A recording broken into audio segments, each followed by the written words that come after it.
विचार रखे हैं वह बहुत ही महत्वपूर्ण है। हम सभी देश की सीमाओं की रक्षा में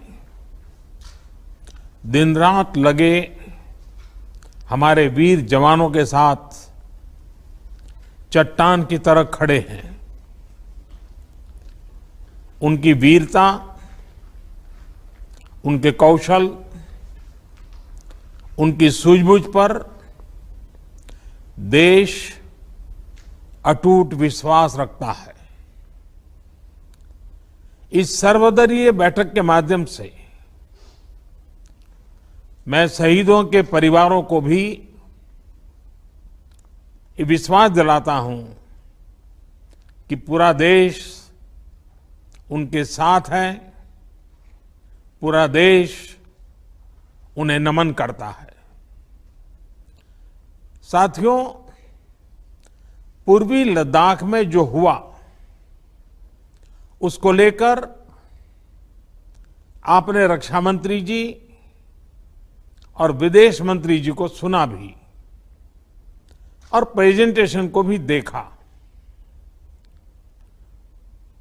न वहां कोई हमारी सीमा में घुस आया है,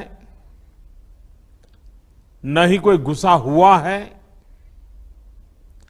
न ही हमारी कोई पोस्ट किसी दूसरे के कब्जे में है। लद्दाख में हमारे 20 जाबाज शहीद हुए, लेकिन जिन्होंने भारत माता की तरफ आंख उठाकर देखा था, उन्हें वो सबक सिखा कर गए हैं।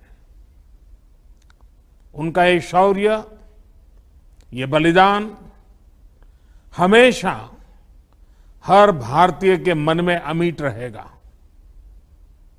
साथियों, निश्चित तौर पर चीन द्वारा एलएसी पर जो किया गया है उससे पूरा देश आहत है, आक्रोशित है। ये भावना हमारी इस चर्चा के दौरान भी आप सबके माध्यम से बार बार प्रकट हुई है। मैं आपको भी आश्वस्त कर रहा हूं कि हमारी सेना देश की रक्षा के लिए कोई कसर नहीं छोड़ रही है।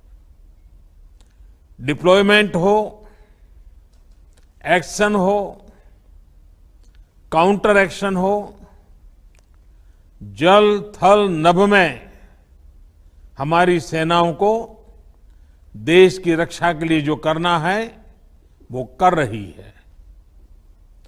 आज हमारे पास ये कैपेबिलिटी है कि कोई भी हमारी 1 इंच जमीन की तरफ आंख उठाकर भी नहीं देख सकता।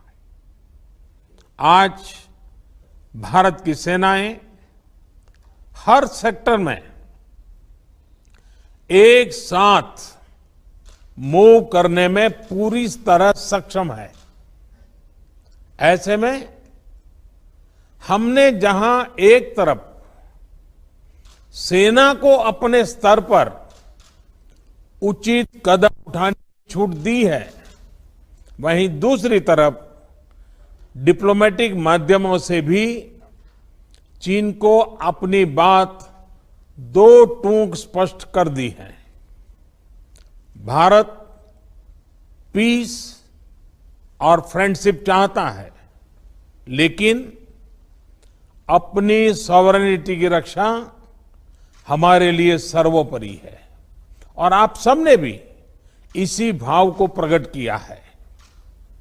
साथियों, बीते 5 वर्षों में देश ने अपनी सीमाओं को सुरक्षित करने के लिए बॉर्डर एरिया में इंफ्रास्ट्रक्चर डेवलपमेंट को प्राथमिकता दी है। हमारी सेनाओं की दूसरी आवश्यकताओं जैसे फाइटर प्लेन्स, आधुनिक हेलीकॉप्टर, मिसाइल डिफेंस सिस्टम आदि पर भी हमने बहुत बल दिया है। नए बने हुए इंफ्रास्ट्रक्चर की वजह से खासकर एलएसी में अब हमारी पेट्रोलिंग की कैपेसिटी भी बढ़ गई है। पेट्रोलिंग बढ़ने की वजह से अब सतर्कता बढ़ी है और एलएसी पर हो रही गतिविधियों के बारे में भी समय पर पता चल रहा है।